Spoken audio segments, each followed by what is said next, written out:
Bien sabemos nosotros que en el chakra, entre las dos cejas, en la región del cerebro, hay una glándula muy importante. Quiero referirme esta vez a la glándula pituitaria. Ella secreta 7 clases de hormonas. En la medicina se usa la pituitrina. En la cuestión de obstetricia, para acelerar los partos o ayudar a los partos. Esa glándula pituitaria incuestionablemente está gobernada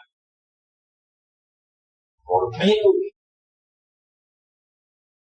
y Venus se haya asociado con el cobre. Sí, pues que en esa glándula haya unos órganos. Y desde el punto de vista psíquico, un chakra, un centro magnético. Este chakra tiene 2 pétalos y 96 radiaciones. Cuando gira este chakra y adquiere la clarividencia. Pero este chakra puede girar de 2 modos. Gira de izquierda a derecha, tienen ustedes la clarividencia positiva. Ven cuando quieren ver. Y si ustedes no quieren ver, pues sencillamente no lo usan, no ven. Así quieren ver, ven. Pero cuando ese chakra gira negativamente, de derecha a izquierda, entonces ven contra su voluntad. Se convierten sencillamente en médiums videntes, tal como lo enseña el espiritualismo.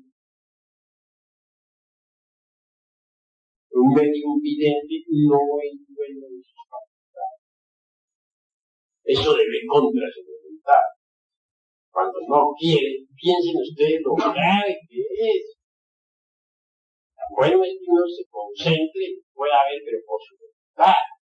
Pero eso debe ir contra su voluntad, de manera que para estar tranquilo, de pronto se prende un monstruo, lo ataca. Y si está en medio de una reunión con gente muy decente, tal, y ante el monstruo se sorprende, da unos cuantos alaridos, unos cuantos gritos, sale corriendo, la gente se queda mirando, y a ver qué pasó. Cuando muchos lo llevarán ante el psiquiatra, de ahí al manicomio. Ese es el caso del medio vidente. Sí, pues hay que hacer girar ese chakra de izquierda a derecha positivamente para que se formen una idea mejor. Ese chakra se hace girar en la misma dirección de las manecillas de un reloj, pero cuando vemos al reloj de frente, no de lado, sino de frente. Si lo miramos frente a frente, vemos cómo gira. Así debe girar ese chakra, izquierda a derecha. Es fácil desarrollarlo. Sencillamente uno coloca, vean ustedes, coloca uno pues un vaso ahí. Se sienta uno cómodamente. En el fondo del vaso pone un espejito y pone también algunas gotas en el agua de la soque o mercurio. Bien sabemos en ciencia pulpa el valor del mercurio. Ponen algunas gotas en el agua para que se cargue con mercurio.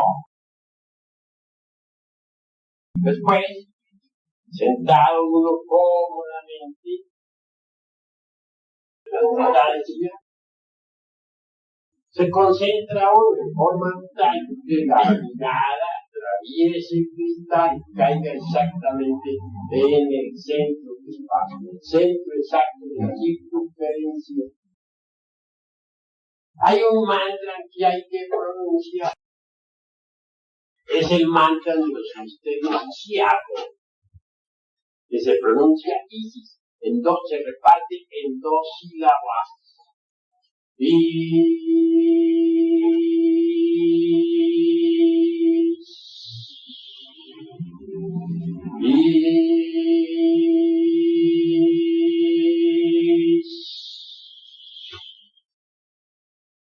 Se pronuncia el mantra Isis. La S es como un signo dulce y apacible. Al entonarla como el debido, claro, hace vibrarle el chakra frontal de izquierda a derecha.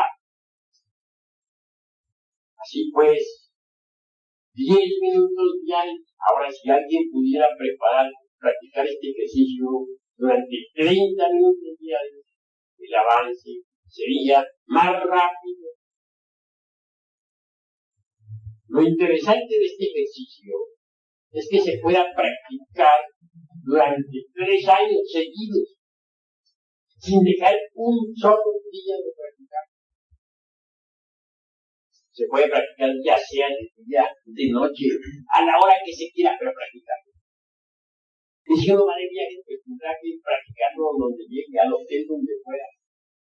Pero no dejar pasar el día sin el ejercicio.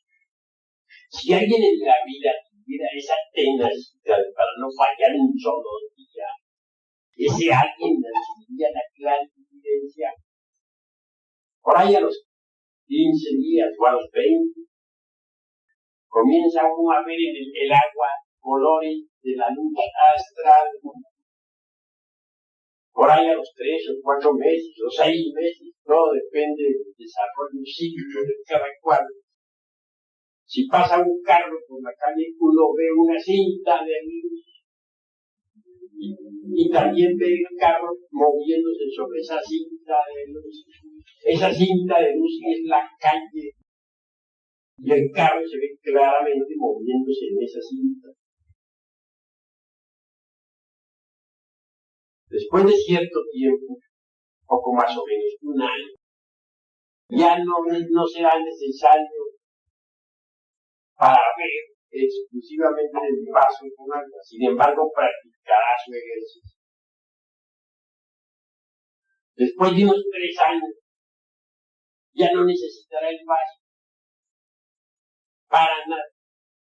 Podrá ver directamente en la luz astral. Le bastará querer ver y verá.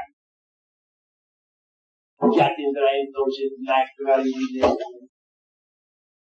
Obviamente, cuando se llega a ese grado, ya se ve el aura de las personas con una naturalidad sorprendente. El azul, por ejemplo, indica espiritualidad. Un aura verde y en verde indica desconfianza o celos. Por ejemplo, verde brillante, escepticismo. El gris plomizo, egoísmo. Un gris moreno, no plomizo, tristeza, melancolía. El rojo centelleante, ira. El rojo, color de sangre, muy sucio, lujuria. El negro, odio. El amarillo, inteligencia. El anaranjado, orgullo. El violeta, mística, trascendental, elevada. Etc. Y pues llega el día en que uno ve el aura de las gentes. Pero tiene que estar siempre usando ese órgano para que funcione. Porque órgano que no se use se atrofia. ¿Cómo se usa? Hay que cerrar los ojos y tratar de ver con el chakra frontal, romper las tinieblas, por decirlo así. para ver la luz astral, para ver las auras de las gentes. En principio, el aprendiz de clarividente resulta, digamos, muy entrometido en vidas ajenas, y esa mala costumbre hay que dejarla. Tiene la tendencia a ver el aura de fulano para ver si es cierto que está con fulana, o a ver el aura de fulana a ver si se está jugando sus planos. Nota que eso es gravísimo, porque así no se desarrollan las facultades. No, para que se desarrollen los poderes, se necesita pues aprender a respetar, no meterse en la vida privada de las gentes. Aunque a simple vista vea el aura de las personas, saber disimular, o decirlo, saberlo callar, ver la cosa y hacer silencio. Si así procede uno, se desarrolla armoniosamente el chakra ese espléndido de la clarividencia. La meditación también desarrollará ese chakra. Acostarse uno en su cama tranquilo, con la cabeza hacia el norte, relajar bien su cuerpo, que ningún músculo quede en tensión. Enseguida, imaginarse una tierra fértil, lista para ser sembrada. Imaginarse que está depositando las semillas de un rosal en esa tierra. Imaginarse que esa semilla está germinando, que va creciendo, que va desarrollándose, que va echando espinos y hojas, hasta que al fin un día aparece la rosa, símbolo viviente del lobo solar. Luego, ir un poco más allá, imaginarse después cómo los pétalos de la rosa van cayendo, cómo las mismas hojas se van marchitando, cómo la misma planta va envejeciéndose hasta convertirse en un montón de leña. Eso es grandioso. Ese tipo de meditación basado en el nacer y en el morir de todas las cosas desarrollará la clarividencia. La desarrollará. Ayudará, coadyuvará en el desarrollo de ese sexto sentido maravilloso. Ese paso es fundamental. Mucho más tarde viene otro paso que es aún más trascendental. No olviden ustedes que imaginación, inspiración, intuición son los tres caminos obligatorios de la iniciación. Una vez que uno sea capaz de ver la luz astral, una vez que sea capaz de ver el aura de las gentes, una vez que sea capaz de ver a los elementales de las plantas, tendrá que pasar al siguiente escalón, que se llama inspiración.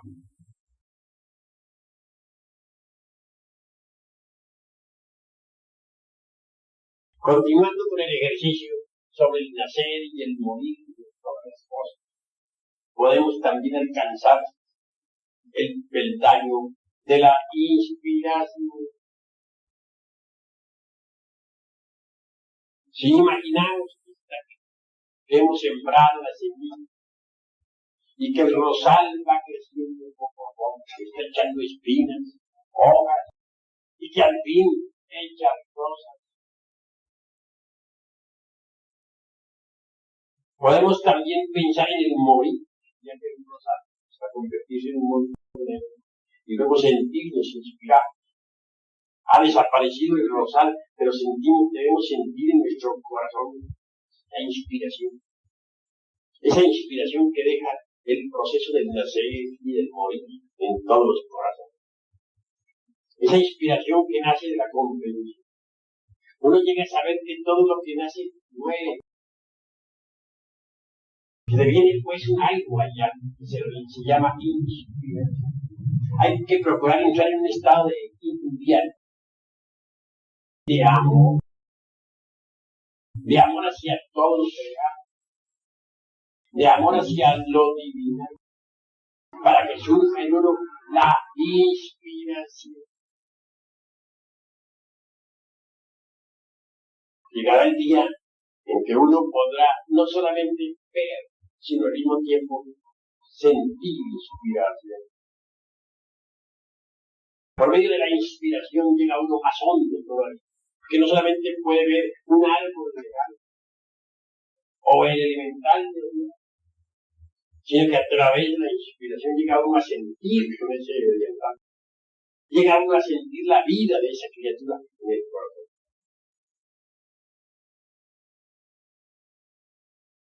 Imaginación e inspiración e intuición. El tercer peldaño es la intuición. Cuando uno es capaz de imaginar algo, cuando es capaz de sentirse inspirado y de llegar hasta derramar lágrimas al contemplar ese algo. Entonces siente ya también algo más profundo, más hondo.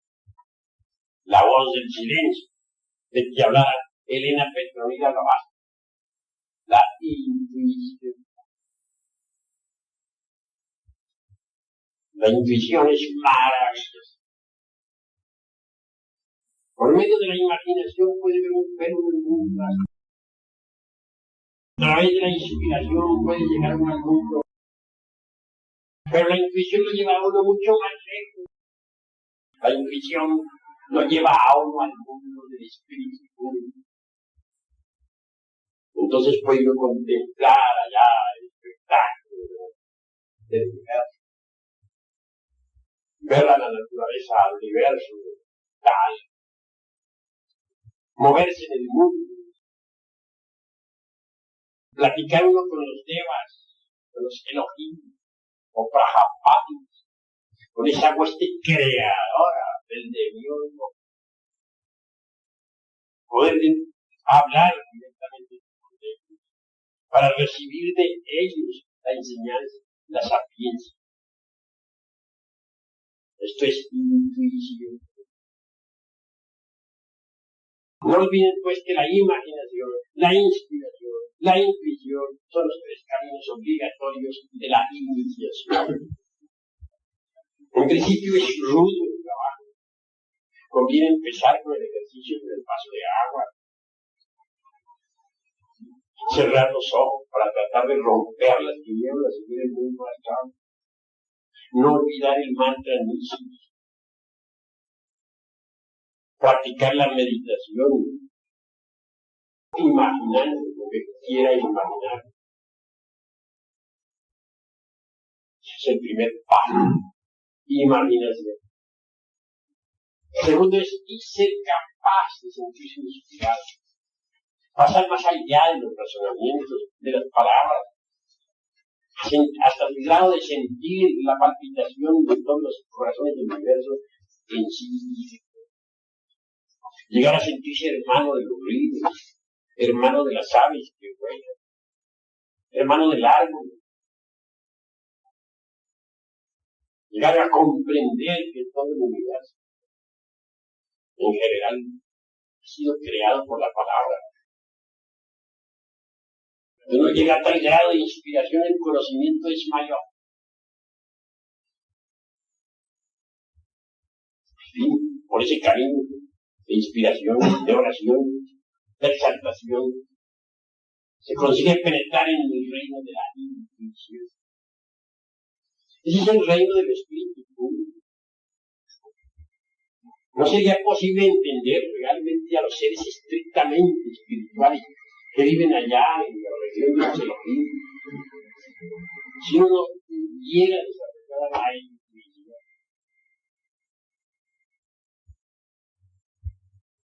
¿Cómo entenderíamos? Es que ellos hablan de cierta forma, de cierta manera, que si uno no es intuitivo, pues no hay que saberlo, entender. Todavía recuerdo hace muchos años, tal vez unos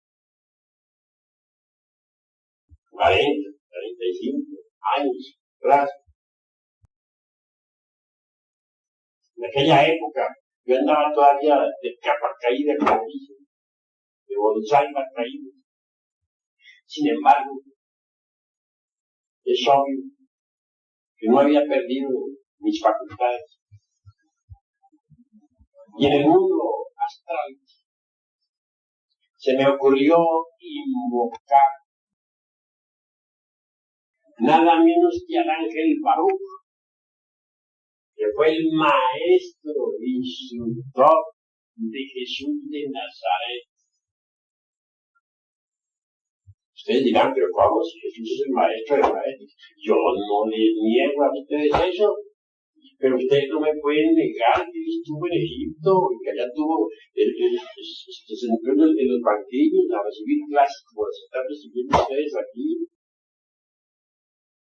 También tuvo que, dijéramos, repasar todo el curso de enseñanza antes de empezar a cumplir la gran misión que cumplió. Y su gurú entonces era el ángel Baruch. Pero vean ustedes lo que se me ocurrió a mí llamar nada menos que al ángel Baruch, al maestro de Jesús de Nazaret. Bastante atrevido, ¿verdad? Y época en que andaba yo de capa caída, como dice. Bueno, vino a mí el ángel Baruch. Sí, vino a mí. Es un Elohim muy antiguo. Vino él sin una sapiencia única. Claro. Salió dentro del interior de la tierra. Sí, señor. ¿De dónde salió? Del corazón de la tierra. Se abrió una compuerta y junto con sus discípulos se acercó.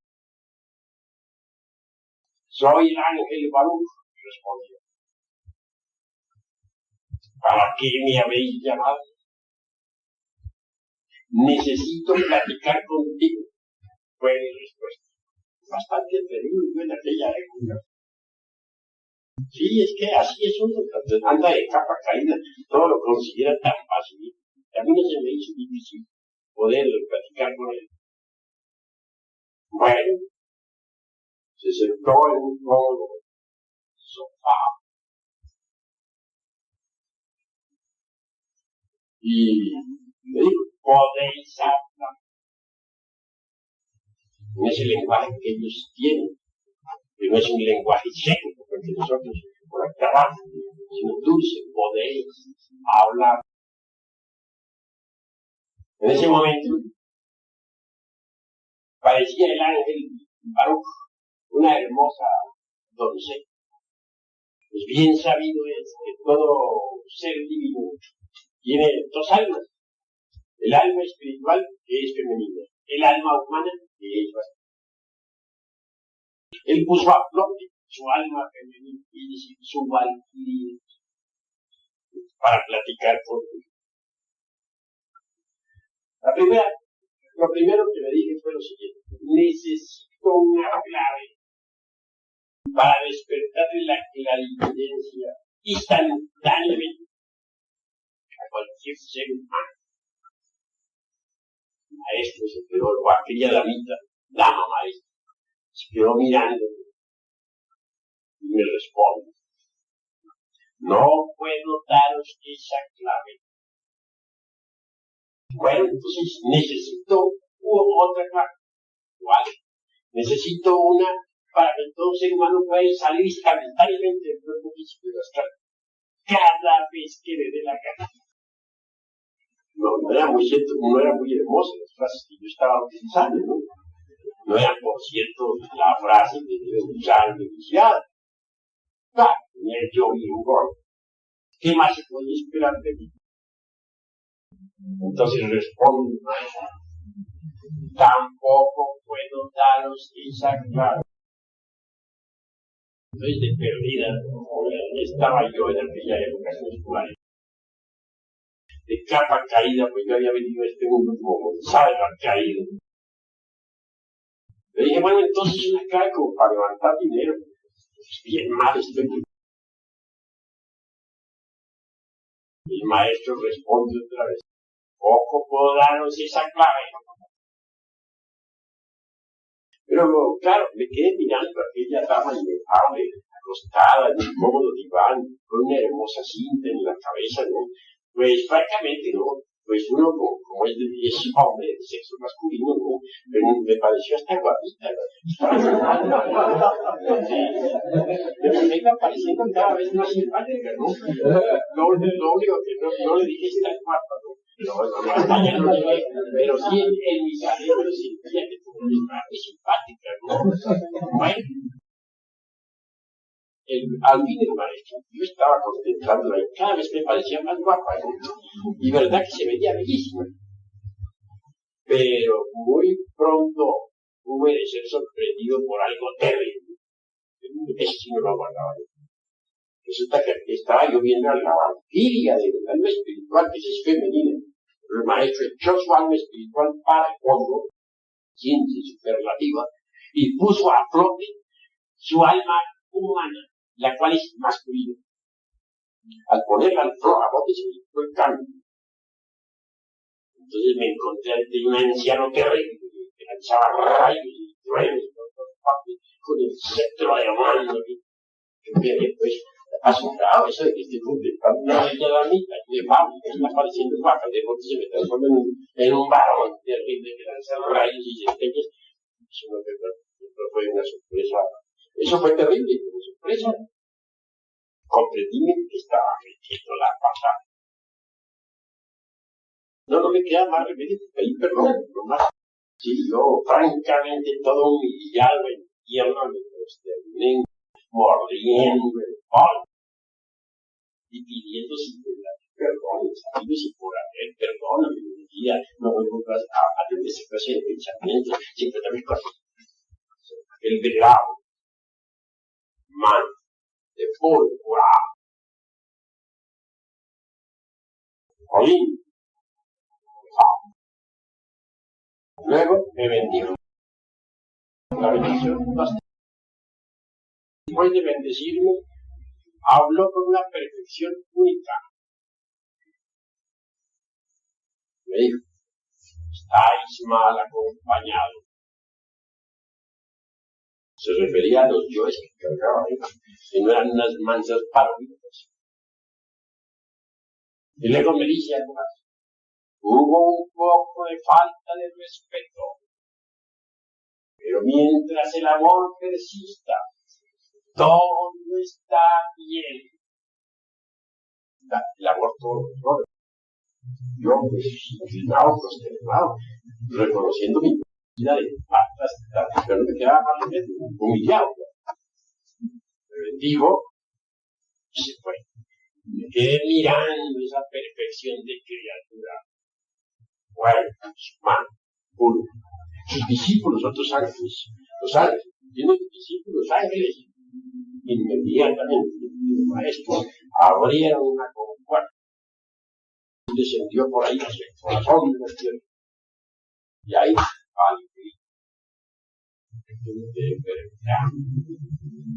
pues a corregirme, no me quedó más remedio. A corregirme, corregir la palabra.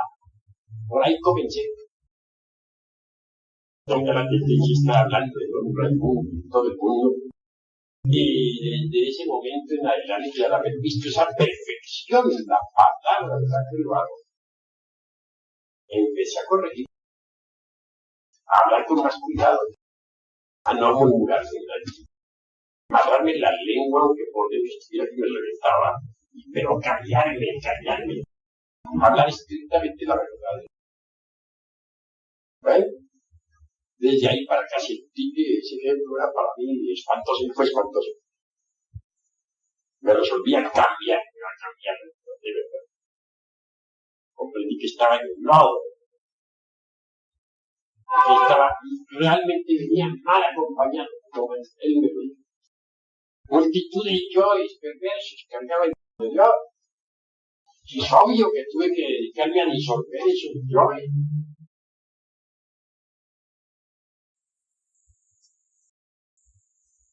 Si no hubiera tenido yo un chispazo de intuición, no hubiera entendido. ¿Por qué no quiso? ¿Por qué me dijo estáis mal acompañados?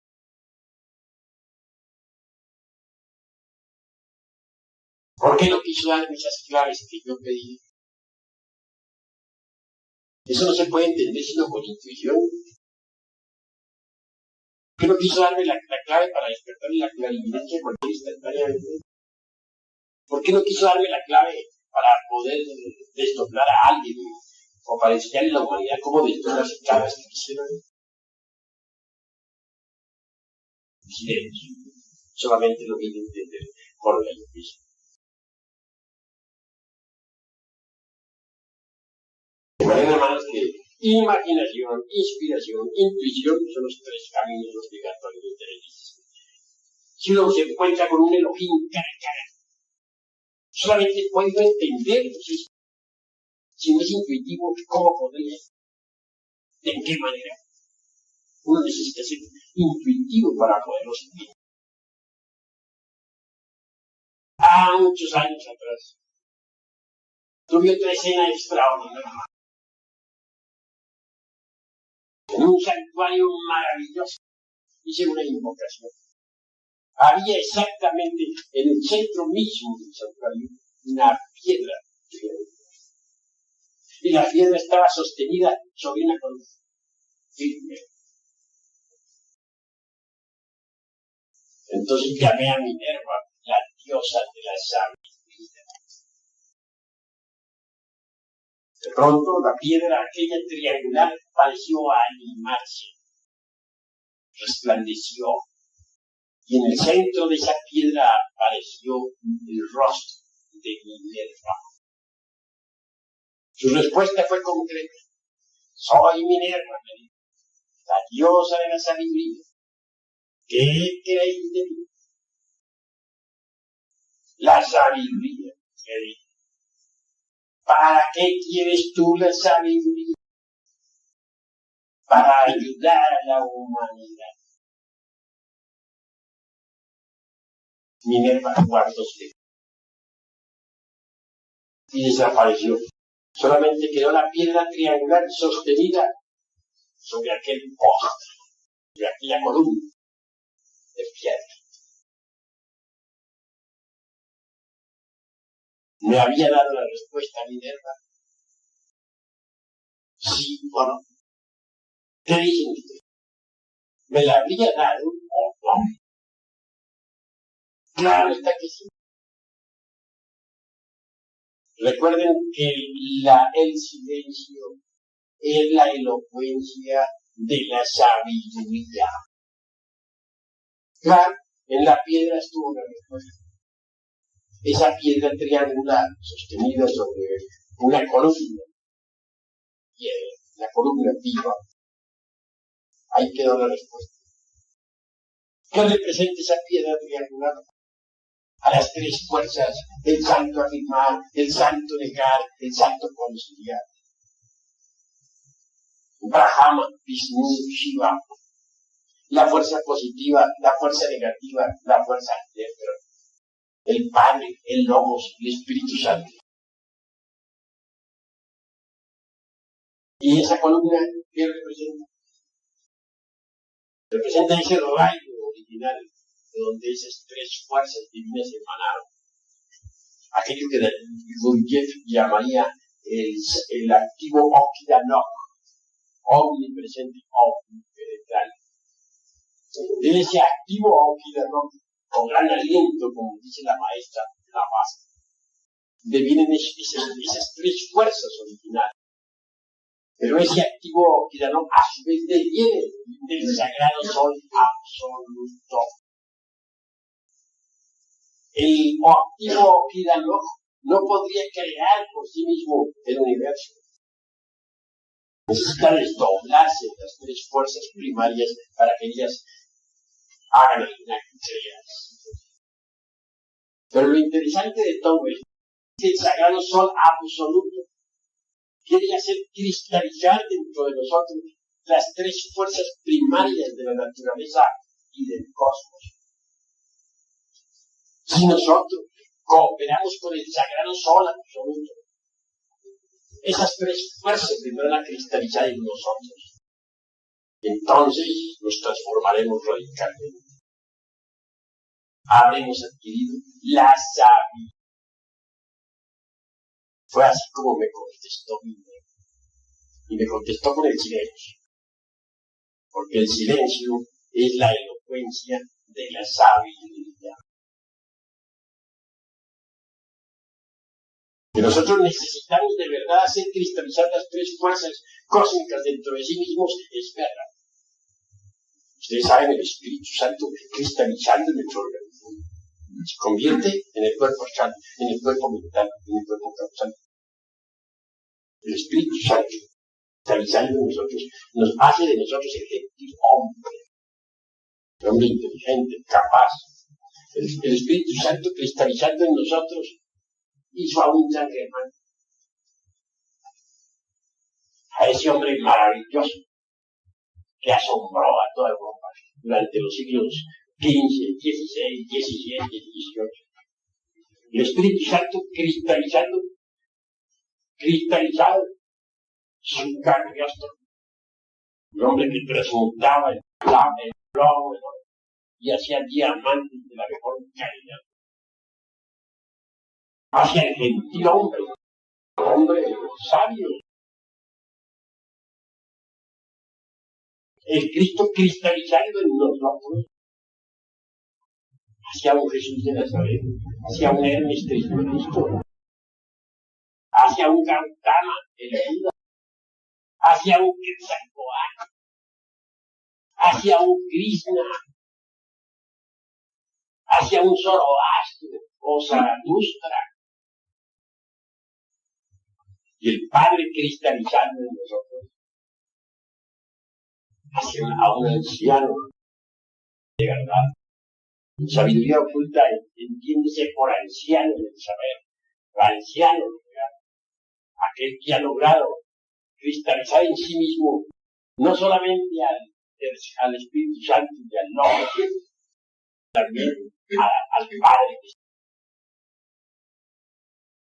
De manera que si un hombre cristaliza las tres fuerzas primarias dentro de sí mismo, ha logrado la sabiduría. ¿Qué más puede desear? Así pues, hermanos, la respuesta de Minerva fue realmente extraordinaria, maravillosa, formidable. Pero si yo no hubiera tenido intuición, ¿cómo hubiera podido interpretar? ¿De qué manera hubiera podido entender la voz del silencio? La respuesta de Minerva habría pasado para mí desapercibida. Afortunadamente me ayudó la intuición. Sí, pues, esa es una preciosa facultad que hay que desarrollar. Pero empecemos por la escala más ruda, escala inferior, la de la imaginación. Prosigamos después con la inspiración antes de entrar en el reino de la intuición. El ejercicio que les he dado para la imaginación es sencillo. También les he dado un mantra, también les he explicado la medida. Cómo usar la imaginación, cómo desarrollarla. Hay dos tipos de imaginación.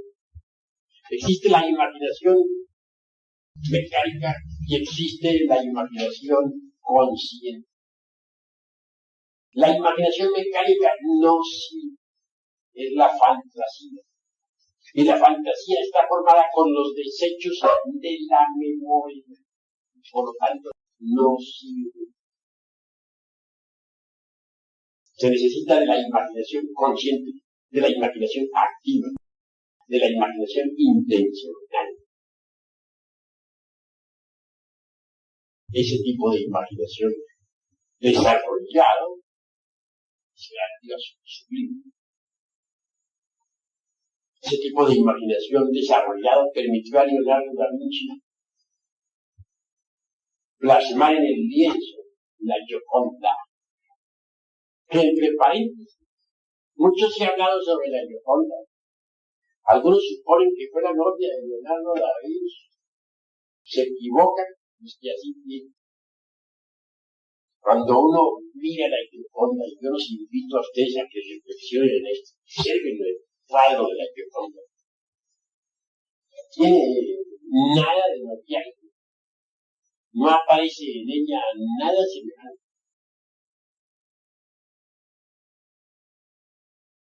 Es un cuadro sublime.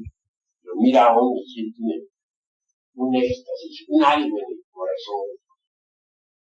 Muy distinto a las emociones del inferior.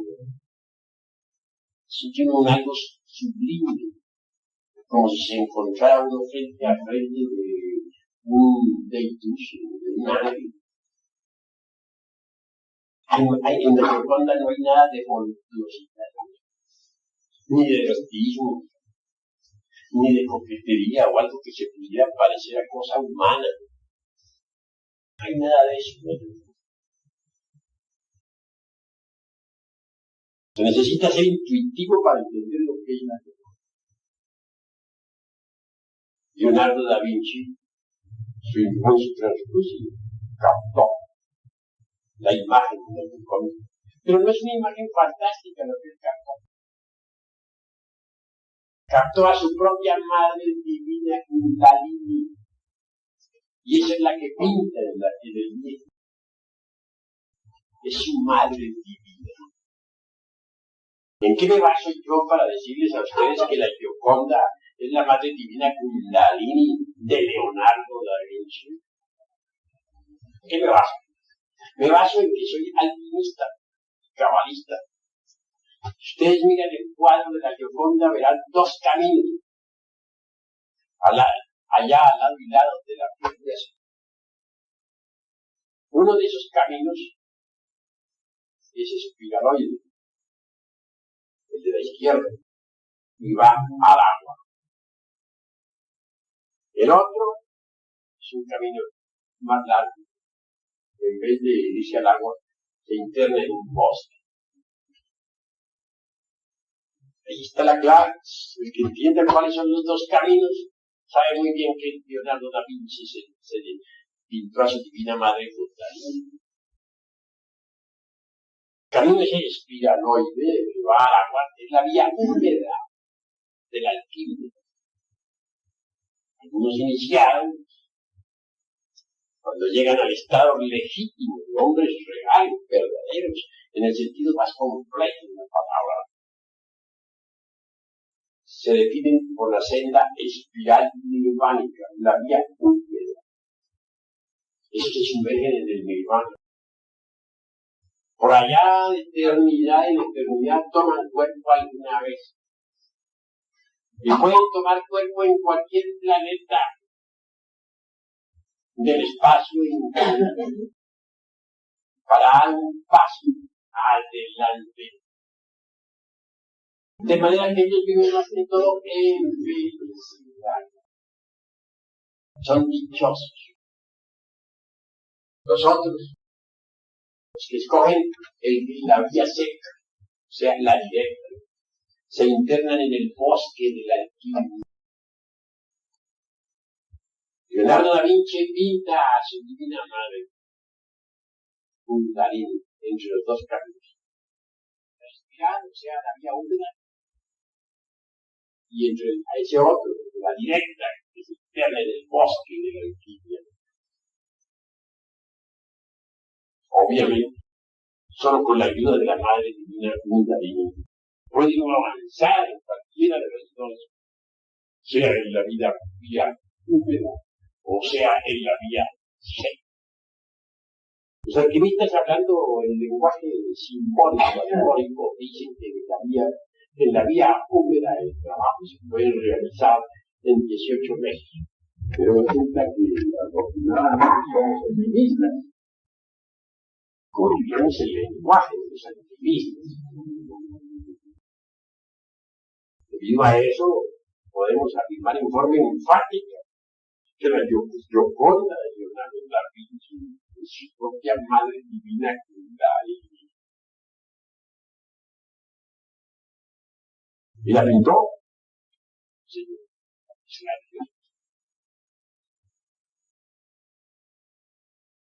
Pues, si él no hubiera desarrollado el translúcido, ¿cómo podría haberla visto? Pero él había desarrollado el translúcido. Aún más, había subido por la escala de la inspiración y había llegado también a la tercera escala, que es la intuición. Imaginación, inspiración e intuición son los tres caminos obligatorios de la iniciación. Es necesario que todos ustedes vayan comprendiendo la necesidad de empezar por subir, aunque sea el primer escalón, el de la imaginación. Empezar siquiera por ahí. Porque si ustedes comienzan a dar el primer paso por la senda de la imaginación, más tarde dan el paso hacia la inspiración y mucho más tarde hacia la intuición. Pero no se queden embotellados en el intelecto, nada más. Porque el intelecto es tan solo un escalón muy inferior. Es necesario peldaños muy bajos, que dar otro paso y estar en el camino, en el nivel de la imaginación. Y mucho más tarde se da el otro paso que lo lleva a uno al nivel de la inspiración. Y mucho más tarde da el otro paso que lo lleva al reino de la inspiración. No quedarse embotellado en el intelecto. Ese es el error de muchos que fracasan en estos estudios. Que se quedan enfrascados nada más que en el intelecto. El intelecto jamás puede llevarlos a la iluminación. ¿Cuándo? ¿Creen ustedes acaso que el intelecto puede llevar a alguien a la iluminación? Ustedes, los pseudo-esoteristas o pseudo-ocultistas que se han quedado embotellados en el intelecto, digan a viejos, sin haber hecho nada, completamente fracasados en estos estudios. Así pues, no nos quedemos en el intelecto. No, empecemos de una vez por dar el paso hacia el reino de la imaginación. Conforme ustedes vayan entendiendo esto prácticamente, sigan avanzando más y más y más. Hay algunas prácticas que son atrevidas, yo no se lo digo a ustedes. Voy a darles una atrevida, a ver si ustedes también se vuelven atrevidos y la hacen. A ver, la que les voy a dar es la siguiente. Colocar un espejo grande frente de ustedes. Al lado derecho se enciende una vela, o una veladora, para ser más claro. Una veladora. Pero en forma tal que la llama no se refleje en el cristal. Magnetizar el espejo fuertemente. Enseguida, concentrarse en el corazón. Sí, el corazón. Profundo. Pronunciando los mantras. Om. Hum. Para abrir el chakra del corazón. Y rogarle a la Madre Divina Kundalini que lo abra. Imaginarse, y ese es un trabajo fuerte de imaginación, que en el corazón hay una caverna profunda, una caverna en llama, una caverna donde existe mucho fuego. Imaginarse de ahí, que ahí tiene que aparecer la Divina Madre en figura de serpiente, pedirle a ella que aparezca, además pedirle que aparezca, pero pronunciando los mantras Om, Hum. cerrar los ojos en meditación profunda, poner un poquito de sueño, un poquito, y ese poquito combinarlo con la meditación. Y si así entre sueños, entre dormidos, entre despiertos, logra ver a la serpiente, entonces ya vista pedirle a la serpiente que en el espejo nos muestre la imagen de nuestra pasada reencarnación, de nuestra pasada retorno, de nuestra pasada existencia para ser constante. Dicho esto, concentrarse en ese espejo, mirando fijamente, sin pestañear, hasta que el espejo, como espejo, desaparezca. Si logramos que desaparezca sin pestañear, entonces aparecerá otra figura en su reemplazo. La figura de nuestra persona, de nuestra personalidad, en la pasada existencia. Se necesita más valor. Claro.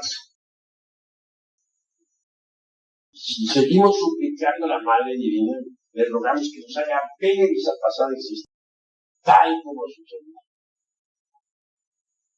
Si la concentración es buena, podremos llegar a ver realmente la pasada existencia, tal como sucedió. Ese es otro modo maravilloso para llegar a conocer la existencia antes de Dios y las existencias antes de Dios. Con ese procedimiento no solamente se puede repasar la vida ante Dios, sino que se pueden repasar todas las vidas ante Dios. Eso es práctico. Pero si uno quedara embotellado nada más que en el intelecto, no consigue nada porque el intelecto no sirve para eso. El intelecto es útil, sí, muy útil. Todos lo necesitamos. Pero dentro de su órbita, un planeta también tiene existencia y es útil dentro de su órbita. El átomo dentro de su órbita está correcto. Pero si un planeta saliera de su órbita, provocaría una catástrofe. Sería inútil. Así también una facultad cualquiera fuera de órbita es inútil. El intelecto es útil dentro de su órbita. Fuera de su órbita no sirve. Pero el error de nosotros es creer que sí sirve y que con el intelecto tenemos que llegar a ver los misterios de la vida y de la muerte, etcétera, etcétera, etcétera. Y eso es falso. No quiero decirle que destruyamos el intelecto, no, eso no es lo que estoy diciendo.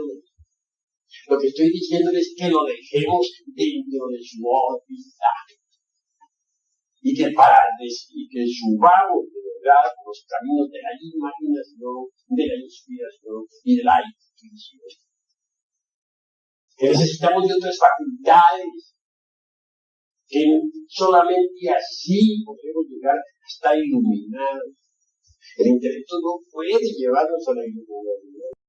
Lo más que puede hacer es sembrar en nosotros el ansia, el anhelo de llegar a saber algo, de comprobar, de verificar lo que hemos estudiado. Pero de ahí no pasa. Querer forzar lo que pase de ahí, pues es absurdo, no pasa de ahí. Tan absurdo como querer sacar un planeta de su órbita. Cualquier facultad útil dentro de su órbita. Fuera de su órbita es inútil. Dejemos al intelecto en su órbita y apelemos a la imaginación. Vamos a desarrollarla. Y cuando ya la hayamos desarrollado, entonces subiremos por las escaleras de la inspiración y de la intuición. Reflexionen en todo esto, mis queridos hermanos. Reflexionen. Incuestionablemente que con paciencia se puede llegar muy lejos, de verdad, muy lejos en estos estudios. Pero hay que trabajar, porque si todo lo volvemos teoría, entonces nos quedamos en puras teorías.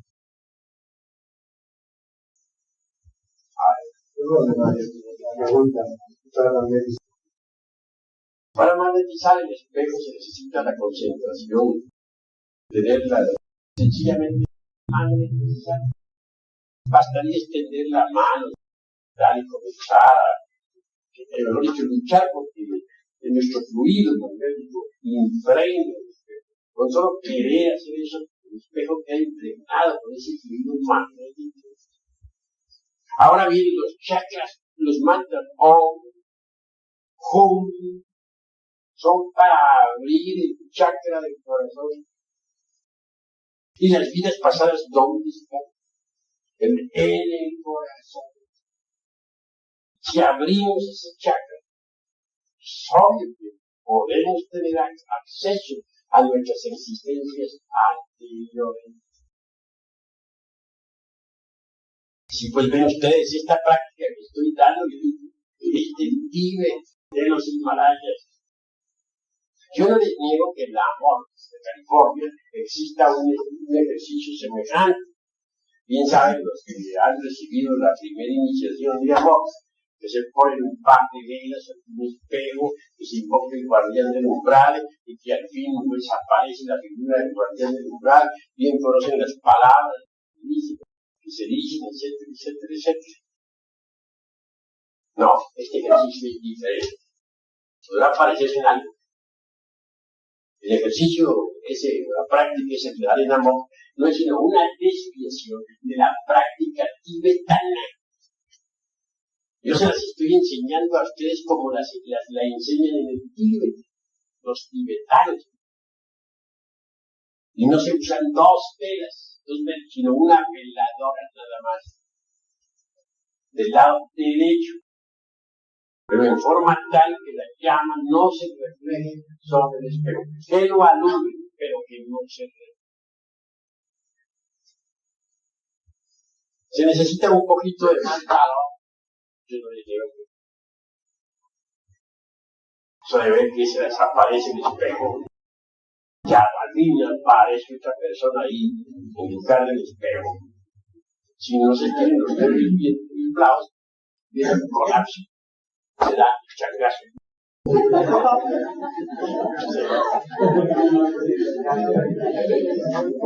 No, se necesita tener valor, coraje.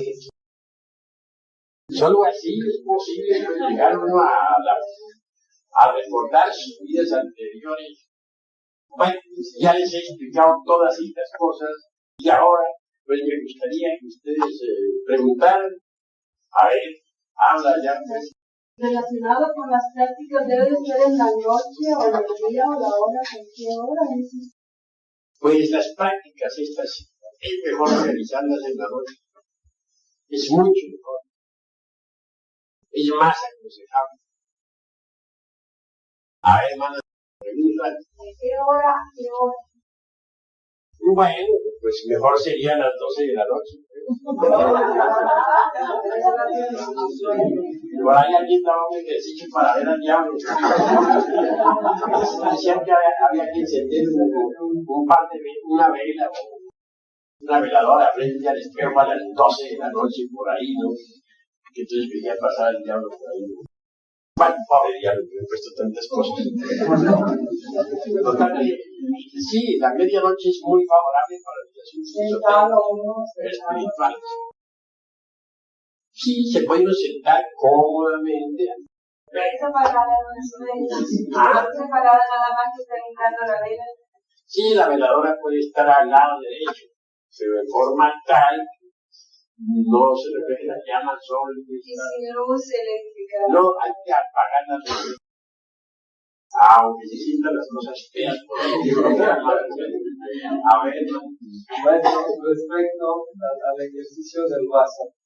Cuando se concentra en el vaso y durante los próximos 10 o 30 minutos, debe ser con los ojos cerrados y con la vista puesta en el centro del vaso. Con la vista puesta en el centro del vaso. Tampoco los ojos desmesuradamente abiertos, como los ojos de un saco. Absolutamente. Sí, así los ojos, los párpados entrecerrados. No totalmente cerrados, ligeramente. Pero sí que se alcance a ver el ángulo. Sí, hermano, una pregunta. Entonces, estamos en escapo de memoria.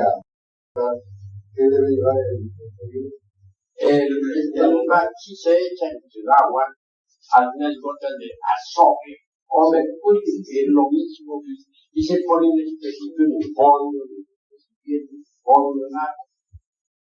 no tendría eso ningún resultado? Bravo.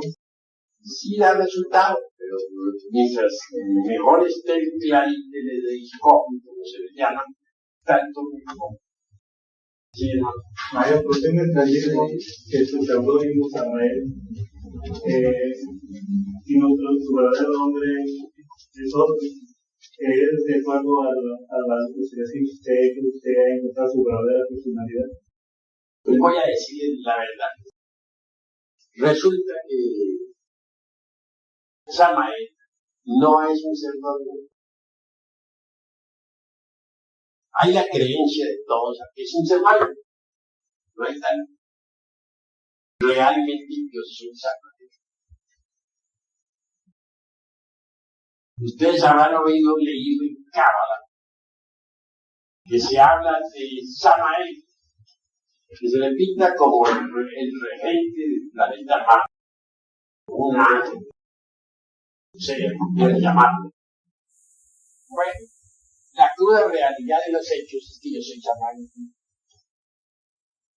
Y lo digo con toda la franqueza de que soy. Y si me tocara ahí al paredón del funcionamiento, por decir que soy, diría con mucho gusto, pero tengo el valor de decirlo. De manera que no me he puesto ningún seudónimo. ¿Por qué se dice que ángel que no se podía morir? Sencillamente que en la meseta central de Asia, cuando comenzó la raza árida a existir sobre la faz de la tierra, entonces cometí el error del conde San Leonino.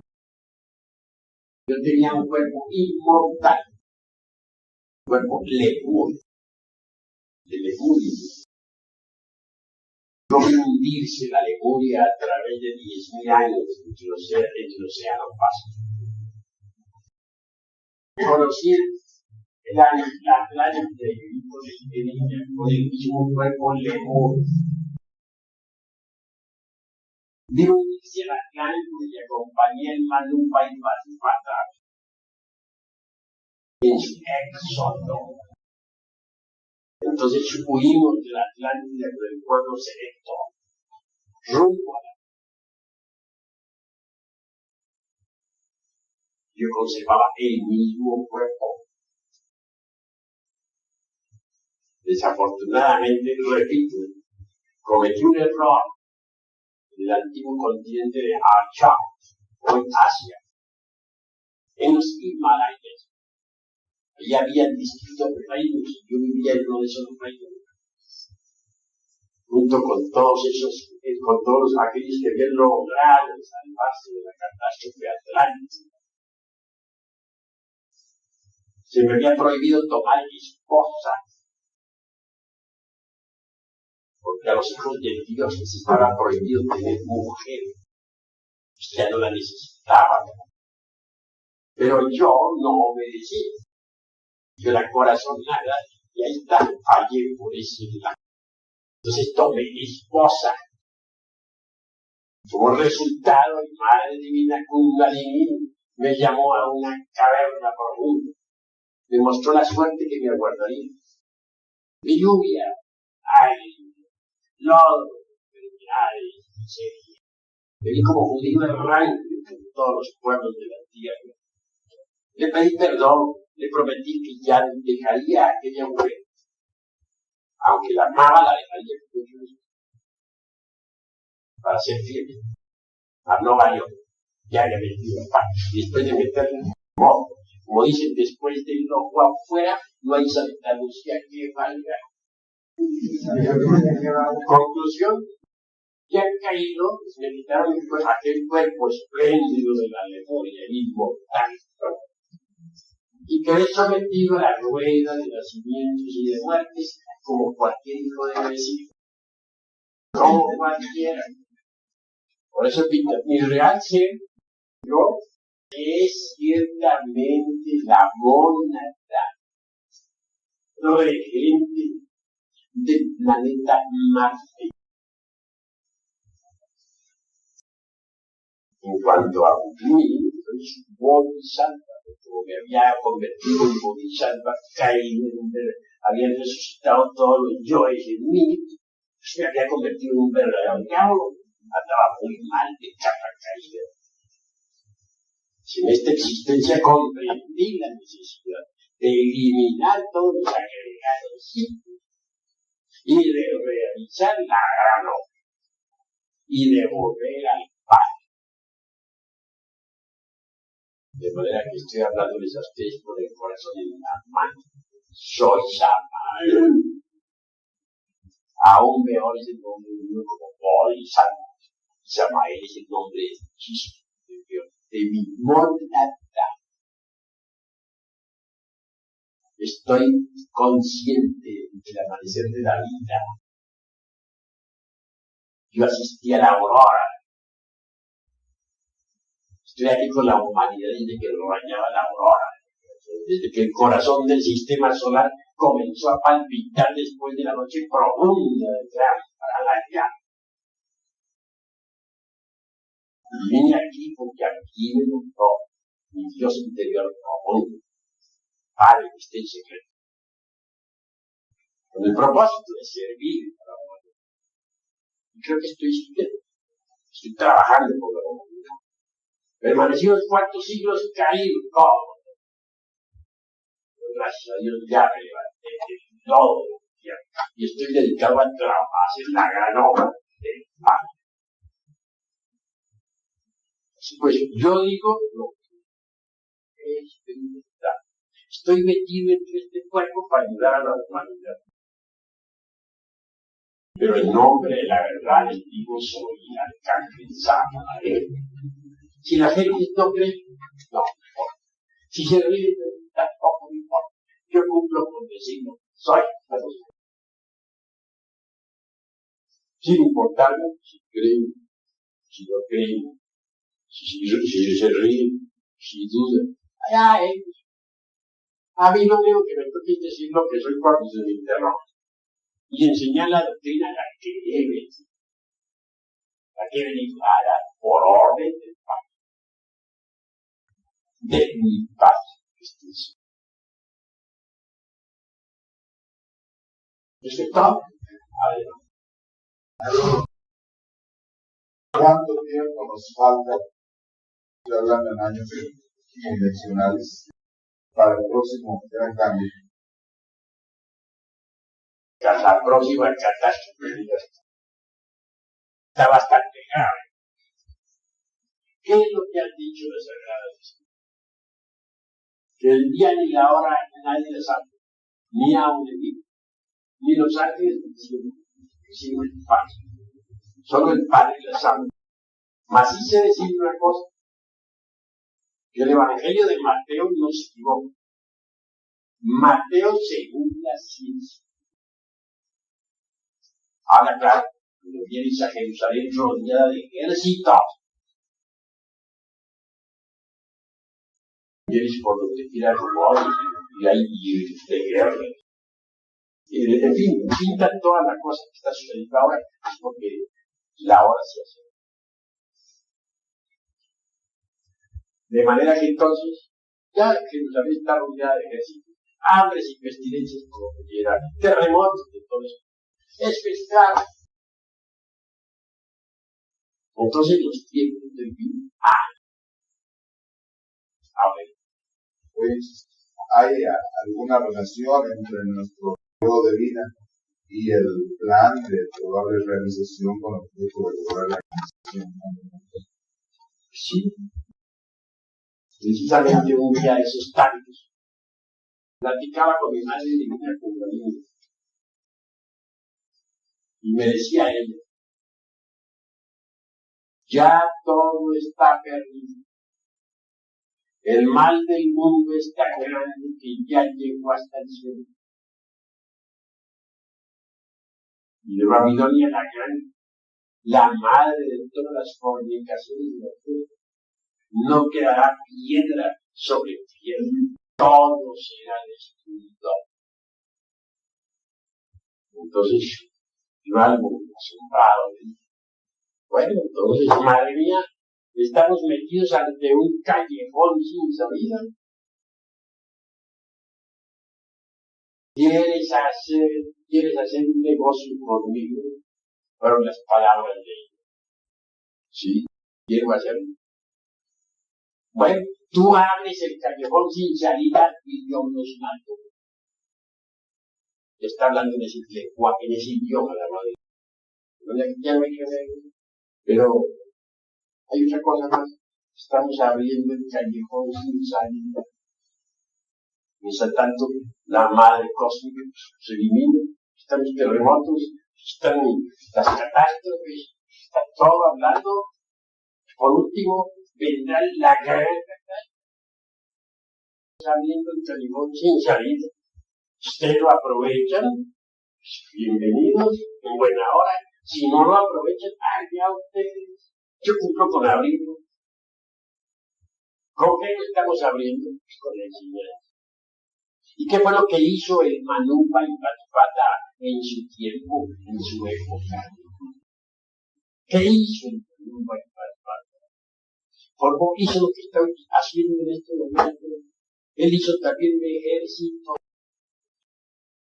que fue el ejército de la faz amarilla o faz resplandeciente, como decían en aquella época, para diferenciarlo del ejército de la faz tenebrosa. Gentes de buena voluntad vinieron a la enseñanza. Gentes de buena voluntad se dedicaron a destruir el ego, se dedicaron al trabajo sobre sí mismos.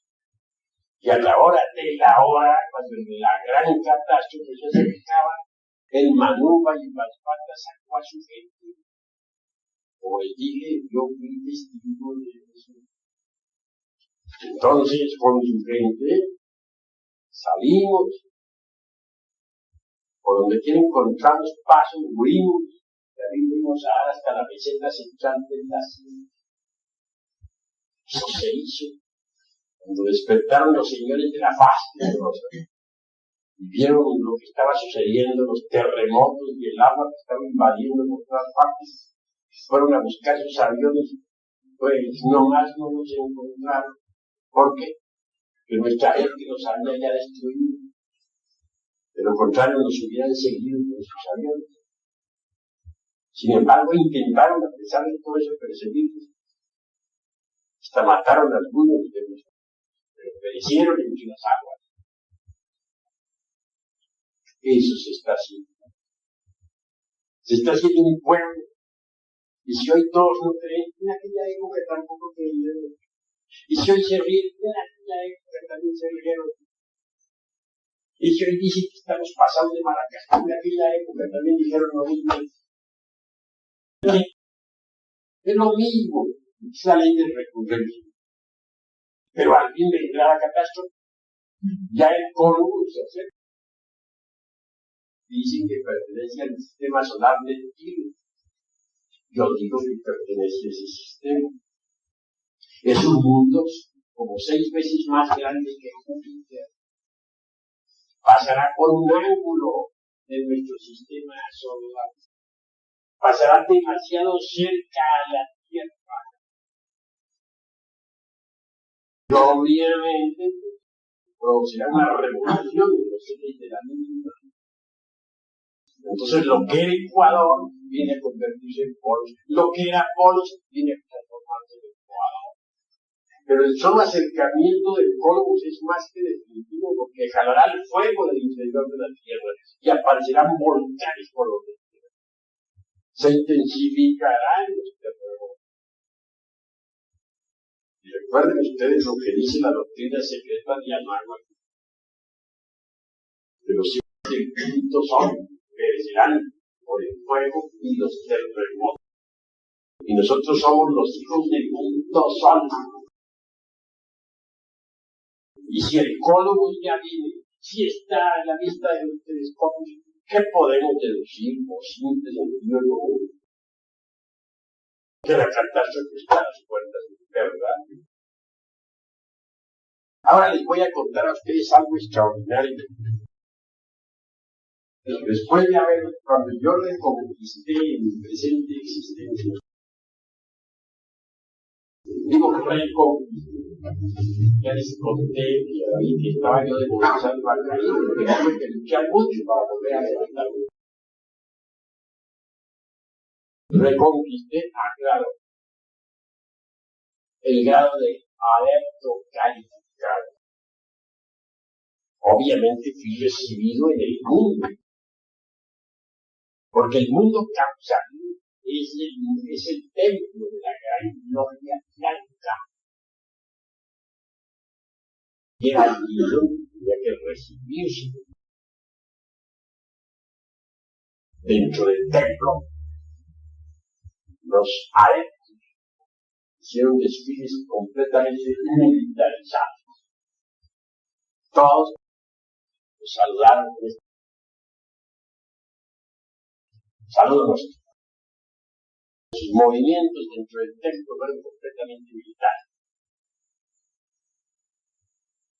Desfilaron de personas que nada más, únicamente para dar bendiciones, para recibir, como lo hacen cualquier adepto que sea recibido en esa región.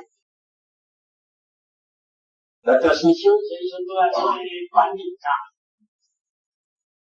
No vi una sola sonrisa en todos los adeptos. Allí habían adeptos chinos, alemanes, ingleses, franceses, de todas partes del mundo. Adeptos tan trabajados de la gran obra del Padre. Pero más no había una sola sonrisa y había en ellos todos una seriedad tremenda. Telepáticamente se me hizo toda la transmisión, sin parar. Se me dijo del gran acontecimiento que va a haber y que está ya a la ciudad. De los millones de seres humanos que van a perecer por el fuego, el agua, los terremotos. De las guerras que vendrán antes. De las hambres de los hermanos, de las epidemias, de la terrible desolación. Total, en ellos no había nada de alegría, ni sonrisas, no había tiempo. Una severidad tan horrible, terrible. Se me hizo entender la gran responsabilidad que pesa sobre los hombres. ¿Cuál es la de guiar el ejército de salvación mundial? Así lo entendí. La transmisión fue telepática. También se me dijo que nave que no andara sería cortada. Es decir, si un grupo gnóstico de pronto se diría por entregarse digamos, a la negligencia, por no hacer difusión de la enseñanza, por flojear en una palabra, ese grupo sería cortado. Ya no le usaría la fuerza psíquica a ese grupo, la fuerza de la reina de los mundos superiores. Fracasaría ese grupo. Así es la cosa, porque la hora es muy grande. Se trata de hacer un ejército. Y antes de que venga la tremenda catástrofe, el ejército tiene que ser sacado secretamente y llevado a un lugar. Yo sé cuál es el lugar, pero si lo digo, perjudicaría la obra del Padre. En ese lugar no va a pasar nada. Serán llevados los hermanos de ese ejército, los hermanos que de verdad, de nuestro, están trabajando sobre sí mismos. Serán llevados a ese. En su hora, en su día, en su momento, se les va a entrar el aviso, hermano, ha llegado. Y los reuniremos para ir a ese, desde donde contemplaremos el duelo del pueblo y del agua durante siglos. y de padres, de hijos, todos tenemos. Después de 2 siglos. Entonces, cuando ya del fondo de los mares sacan nuevas tierras, en esas nuevas tierras y la Biblia de pueblo se convertirán en el núcleo de la futura sexta raza raíz. Obviamente, en ese intervalo, la tierra estará envuelta en fuego y vapor de agua. Durante ese intervalo habrá que acabar de disolver el ego, porque la nueva edad, en la edad de oro, no se le dará cuerpo físico a nadie que tenga ego. Está prohibido darle cuerpo físico a quien tenga ego. Porque uno solo que tuviera cuerpo físico, teniendo ego, ese solo acabaría de hecho con la edad de oro, corrompería a todos nosotros, nos dañaría. Esa es la cruz. En la edad de oro no habrá fronteras. Será una tierra transformada, una tierra regenerada. Esto que estoy diciéndoles a ustedes está simbolizado por el toro alado. Ese toro con alas, símbolo de una tierra regenerada. Este tiene el símbolo del Evangelio de Lucas. El Evangelio según San Lucas es el Evangelio según la luz. Es el Evangelio solar. El Evangelio para la futura edad de oro. La edad de oro no está en que unos tantos millones de años. No, está expuesta. Es ahora en Acuario, ya estamos en Acuario. Nostradamus dice que es bajo Acuario, que viene la edad de oro. O sea, y Nostradamus no se equivocó jamás. Además, los hechos son hechos. El cosmos está a la vista. Entonces, ¿qué más queremos? Pues que el objetivo de estos estudios es precisamente ese, preparar un grupo de gentes que sirvan de núcleo para la futura sexta raza rival. Eso es lo fundamental. Ustedes cooperan con el sol. Si trabajan sobre sí mismos, podrán formar parte de ese núcleo. Maravilloso que lleguen a ustedes a formar parte de tal núcleo. ¿Por qué se llama a esa tierra futura la edad de?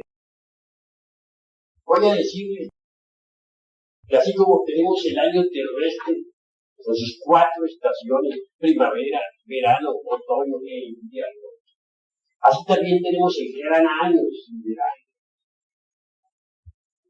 Nuestro sistema solar tiene que moverse en todo el cinturón zodiacal, dar la vuelta a todo el cinturón zodiacal. Y cuando regresa al punto original de partida, a terminar el año sideral. El año sideral también tiene 4 estaciones. Primavera, la edad de oro. Verano, la edad de plata. Otoño, la edad de cobre. Invierno, la edad de invierno. Ya el Sol con su sistema solar regresó otra vez a la era de Acuario. Fue de Acuario desde el Sol inició su marcha alrededor del Zodiaco. Pero ya regresó a Acuario. Entonces, es ahora en Acuario la carta. Durante el viaje mismo, los ejes de la Tierra se van revolucionando, se van retrogradando. Hoy en día ya no coincide el polo magnético con el polo geográfico. Si salimos en un avión rumbo al polo norte, al llegar exactamente al polo, quedará la aguja como no. Pero si luego bajamos verticalmente, para sorpresa nuestra, encontraremos con que allí no está el polo. ¿Por qué? Que ya no coincide el polo geográfico con el polo magnético. Los polos ya Es la realidad de los hechos. Con la llegada del Colón se acaba la revolución y viene la catástrofe. Está a las puertas de la catástrofe, pero la gente viviendo no ve, viviendo no ve. Hace muchísimos años, cuando yo era muy joven, me revelaron en los mundos superiores esto que aquí estoy diciendo. Entonces supe que me tocaba cumplir esta misión y me veía así ante los grupos diciéndoles esto que estoy diciendo ahora, y veía con mi facultad clarividente también a Colón, y me veía a través del tiempo como más tarde me tocaría hablar de las gentes, decirles esto. Pues veía que muchos me creían y muchos otros me ponían atención, pero no me dudaban de mí, se reían. Me veía también en las calles, no me creían, pero al fin llegó la catástrofe y acabó con todos. De manera que lo que estoy diciéndoles a ustedes se cumplirá. Así se lo decía yo a los atlantes, se reían. Y el día que se vieron metidos en la borda, como lo decía por ahí, la catástrofe, quisieron seguirnos para ver si se salvaba, ya estaba en el vivo. Nos fuimos antes de que se despertara. Formidable, extraordinario, extraordinario. Así es. Los atlantes llegaron a un grado de civilización todavía mayor del que existe actualmente. Ahora están muy orgullosos los rusos, de los cuales se tiran a los rusos.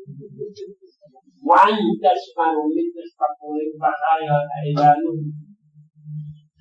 Parecen verdaderos sinqueros del espacio. Los cohetes atlantes, lo mismo con los cohetes de la Atlántida. Yo mismo llegaba a un restaurante, entonces se llamaba Caravancito. Desde ahí a través de los ventanales veía ya pues el campo donde arrancaban esos cohetes. Y esos atlantes que eran más altos que los años. Qué alegría, decía cuando disparaban los cohetes que salían para la luz. Hay culturas que a veces pueden entender. Todo eso es prueba, lo que yo estoy diciendo. Y repito, y muchos le agradecemos su informe, magnífico. Y salían esos cohetes para la luna. Y no solamente iban cohetes a la luna, cohetes atómicos, no necesitaban ser movidos por combustible líquido. Atómicos y otros movidos por energía solar. Triturados, iban rumbo a la luna, rumbo a Mercurio, rumbo a Venus, a Marte, etc. Tuvieron una civilización superior, automóviles mejores, podían navegar o podían volar movidos por energía nuclear, un grado de alumbrado atómico, es decir, llegaron a un altísimo grado de civilización. ¿Y en qué quedó todo eso? Hoy los aliens se sienten los unos. No ha habido más que ellos son la mamá de los pueblos. ¿Qué mamá está?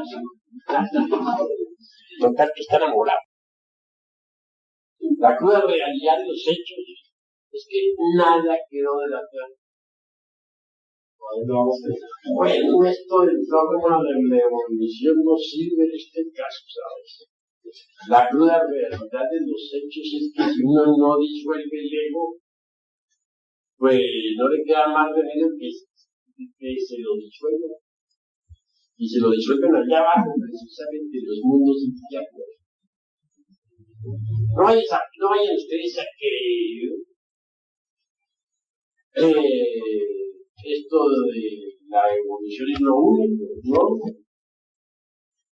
Si bien es cierto que por encima de la zona tridimensional de Euclides están las dimensiones superiores de la naturaleza y del cosmos, Por debajo de la zona tridimensional del Dios están también las infradimensiones naturales. Los 9 círculos dantescos dentro del interior de la Tierra no son mejor dicho, no son fantasía. Dante afirmó algo muy serio. Existen esos 9 círculos, son 9 infradimensiones, bien dentro de las entrañas de la Tierra, dentro de las infradimensiones naturales, mismo de la que ya perdieron toda